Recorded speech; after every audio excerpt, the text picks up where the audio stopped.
effectivement, je suis avec désolation tout ce qui s'écrit, se raconte dans les réseaux sociaux contre l'Église catholique autour de cette histoire. Je commencerai par dire qu'on nous lance, on jette les pierres que sur un fruit mûr. Donc ça, c'est déjà à considérer. Mais j'aimerais me résumer à rassurer aux fidèles catholiques et aux hommes de bonne volonté autour de tout cela. J'ai retenu trois choses. Il y a une photo dans laquelle on retrouve M. Christian Malanga entre Monseigneur Utembi, président de la SENCO, et Monseigneur Ambongo, alors vice-président de la SENCO.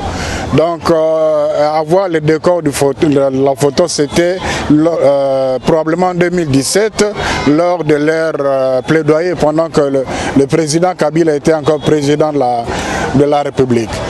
Et soyez rassurés, ni avant la photo, ni après la photo, personne de ces deux évêques n'a eu un contact personnel avec M. Christian Malanga. Deux, il y a des gens de mauvaise foi qui présentent le chargé d'affaires de l'Annonciature, Monseigneur Andri, qui avait accompagné son éminence le cardinal Ambongo auprès du chef de l'État, avec un des assaillants, un de peau blanche qui a été dans le groupe de ceux qui ont attaqué l'honorable Vital Kamerhe et le palais du Plèbe. Il s'agit de deux personnes différentes. D'ailleurs, au moment où s'est passé ces événements à Kinshasa, Monseigneur Andri, qui avait accompagné son éminence le cardinal chez le président, était avec moi à Kananga. Donc il n'a pas, la faculté de la bilocation. En troisième lieu, il y a une vidéo où on parle de Monseigneur Wakumba qui raconte ce que vous avez entendu là.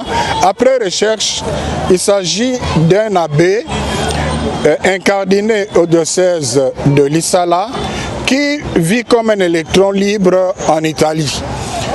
Donc c'est quelqu'un qui combine les choses, qui n'honore pas l'Église catholique et quelqu'un dont le dossier est traité au niveau de la hiérarchie de l'Église à cause de son comportement. Et personne, ni son évêque, ni le prêtre de son diocèse, ni les gens, personne ne sait comment il a eu le titre de Monseigneur.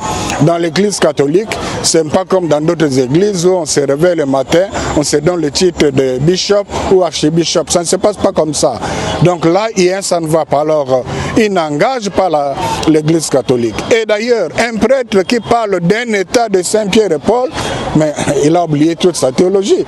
Donc, cet ordre de Saint-Pierre et Paul, tout ce qui allait sur le net, ça ne se retrouve nulle part dans la liste des ordres de Saint-Siège. Donc, tout est fausseté, fausseté, fausseté.